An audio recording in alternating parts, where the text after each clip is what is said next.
Franz Kafka was a strange guy. He was a real strange guy. I read some Franz Kafka books back in high school, but I don't think I really understood them, and I don't remember them at all. I know there was a weird one about a trial that I didn't like, and it gave me anxiety. But I'm going to pick up some Franz Kafka books because I actually did like it. It just gave me anxiety. I think it was called The Trial. And I read Metamorphosis.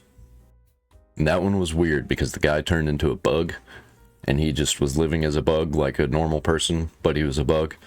Very, very strange.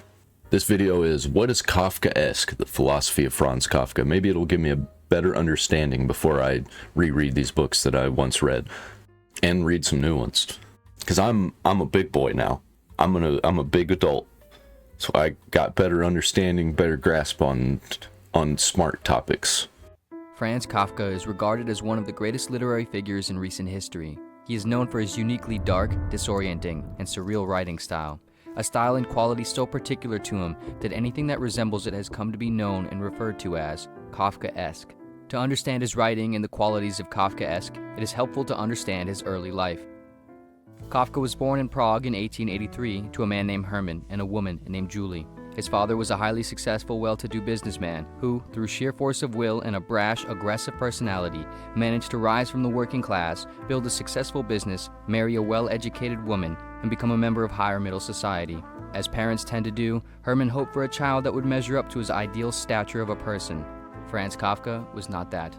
Franz was born a small, anxious, and sickly boy, and he mostly remained that way. I feel that.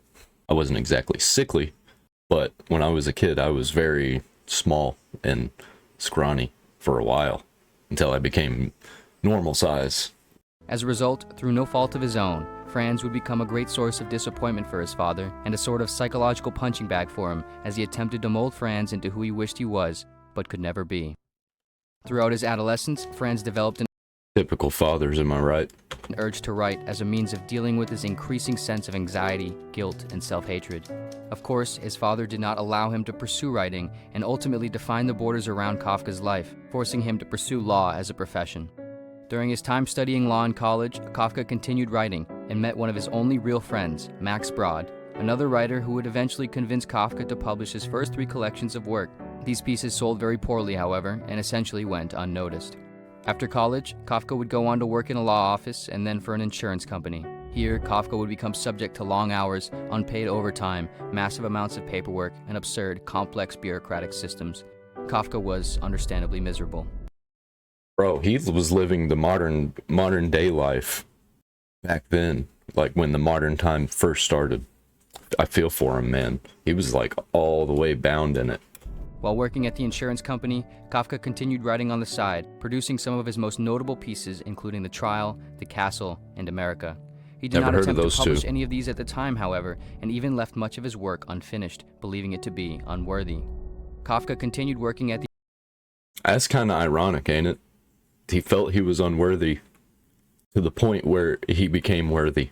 The insurance company for the majority of his remaining short life, while continuing to write around his work schedule. In 1924, he died of tuberculosis at age 41. Kafka never went on to publish any more of his writing, nor did he ever personally receive any success or recognition for the small amount he did. He died believing that his work wasn't any good.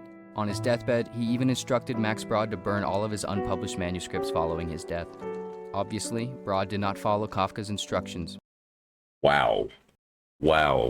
Imagine living a mid-life and then you have a mid-death, and you think you're mid, and you end up being a legend because he was just so mid. Because here we are, 100 years later, talking about him. After Kafka died, Brod spent the following year or so working to organize and publish his notes and manuscripts. Over the decade following, Kafka would become one of the most prominent literary and philosophical figures of the 20th century. In other words, one of the greatest writers and thinkers of the century lived his life with his work buried in some drawer, aware, unaware, or indifferent to the fact that he was sitting on some of the most significant works in recent history. He lived his life in the eyes of his father, an inadequate disappointment, and yet in the eyes of history, he is an immensely important individual. One can only wonder how many individuals like Kafka have and continue to walk this earth, completely disconnected or restricted from ever seeing who they really are or could be. Yeah, it could be me. It could be you. How many Kafkas have lived and died without ever sharing their voice with the world, whose voice would have changed it forever? How many people never know who they'll be after they're gone? Fortunately man, for that's everyone other than a heavy. Kafka, his work was saved and an entirely new genre of heavy thinking concept. and writing developed in his name, Kafkaesque. Generally, the term Kafkaesque tends to refer to the bureaucratic nature of capitalistic, judiciary, and government systems, the sort of complex, unclear processes in which no one individual ever really has a comprehensive grasp on what is going on, and the system doesn't really care. But the quality of Kafkaesque also seems to extend much further than this. It is not necessarily exemplified merely by what these systems are, but rather the reaction of the individual subjected to them and what it might represent. In one of his most famous novels, The Trial, the protagonist Joseph K. is suddenly arrested at his home one morning. The officers do not inform K of why he's being arrested though, and he's then forced through a long, absurd trial in which nothing is ever really explained or makes much sense. The trial is riddled with corruption and disorderliness, and by the end of the Yeah, okay, I remember now. And like, he doesn't know what he's on trial for and they're not telling him. Isn't that a thing? novel, after having meandered the entire thing, K is never told why he was arrested, and yet he remains guilty of his final conviction. In another one of his more popular stories, Metamorphosis, the protagonist Gregor Samsa awakes into having suddenly been turned into an insect with no clear explanation. The first I think these two books that I read probably is what made me an anarchist. and recurring issues Gregor faces throughout the novel are the problems of getting to work, dealing with his boss, and providing financially for his inconsiderately needy family. Gregor, of course, cannot do this. He is a bug. And so, he experiences increased dread trying to deal with his situation while becoming a useless nuisance to his family. In both stories, the protagonists are faced with sudden, absurd circumstances. There are no explanations, and in the end, there is no real chance of overcoming them. They are outmatched by the arbitrary, senseless obstacles they face. Yeah, that's just life, man. I feel that. That's why those books gave me anxiety. Art, because they can't understand or control any of what is happening. The crux of Kafka's style and work seems to be carried by this confrontation with the absurd, a conflict in which a character's efforts, reasoning, and sense of the world are met with inescapable parameters of senselessness, wherein success is both impossible and, in the end, ultimately pointless, and yet they try anyway. It's fair to argue that one interpretation is that these circumstances are emblematic of Kafka's take on the human condition. Specifically, the unyielding desire for answers and conquest over the existential problems of anxiety, guilt, absurdity, and suffering, paired with an inability to ever really understand or control the source of the problems and effectively overcome them. But the kicker and perhaps most important part is, even in the face of absurd, despairing circumstances, I really like the animation in this video. This is a really nice video. Who does this again? Pursuit of Wonder. Kafka's characters don't give up. At least initially, they continue on and fight against their situations, trying to reason, understand, or work their way out of the senselessness. But in the end, it is ultimately to no avail. Perhaps in this, Kafka is suggesting that the struggle to find solace and understanding is both inescapable and impossible. As conscious, rational beings, we fight against the absurdity, trying to resolve the discrepancy between us and the universe. But ironically, we only serve to self-perpetuate the very struggle we are trying to resolve by trying to resolve the unresolvable. And in this sense, on some level, we almost want the struggle. Of course, this is just one interpretation. Ultimately, because of its vague, surreal, and inexplicable quality, Kafka's work lends itself to nearly as many interpretations as readers. Perhaps the idea is that we should accept our absurd condition and not take it so seriously. Perhaps the idea is that we should and must struggle against it. Or perhaps the idea is that we can't know what the idea is. In truth, only Kafka will ever have known exactly what his work meant, and it's fair to speculate that in some sense, perhaps not even him. That's what I was about to say. Like, I don't even think he knew what he was talking about. He was just writing down his reactions in story form. What is undeniable, though, is that Kafka's work has left a lasting impact on literature, philosophy, and humanity at large. It has helped readers around the world feel less alone in their own hunches of truth and moments of Kafkaesque experiences. Kafka's own story is not necessarily unusual. His father, although cruel, his life, although sad, neither were nor are all that uncommon. To be born into a faulty family, bad place in the world, or a weak body or brain.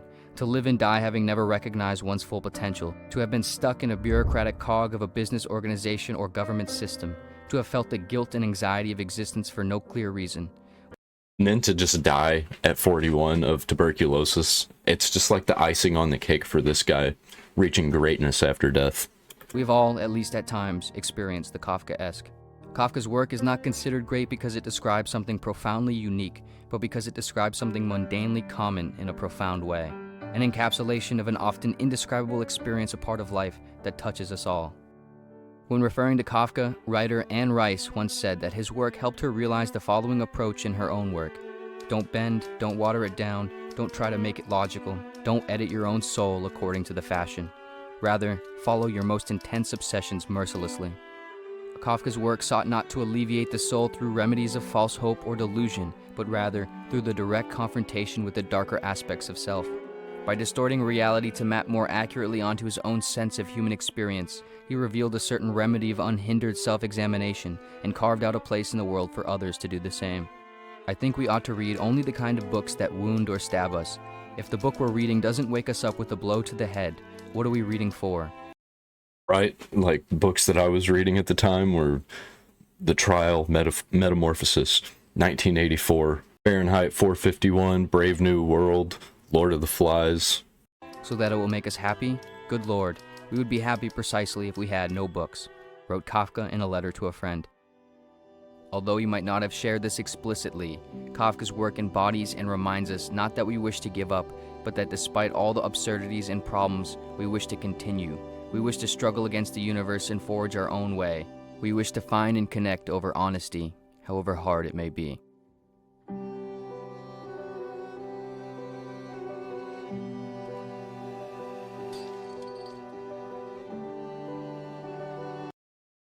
Yeah, Kafka makes me feel like I'm putting my brain in a blender. Is that their little outro thing, his brain in a blender? Because it fits really well. I can't wait to dive back into Franz Kafka, and I'm going to be reading a lot of these books that I used to read. Like 1984, Animal Farm. I really like George Orwell. Animal Farm is what made me not like communism. I hope that I don't end up like Franz Kafka and I just keep making art forever and nothing happens until after I'm dead, but who knows, man. I'd rather live a fulfilled life and be forgotten than to live a shit life and then live forever in history, because I don't really care about that. I want to do actual good work. I don't need the recognition. I just want to put stuff out there and build stuff because it's cool and fun, and it's the right thing to do.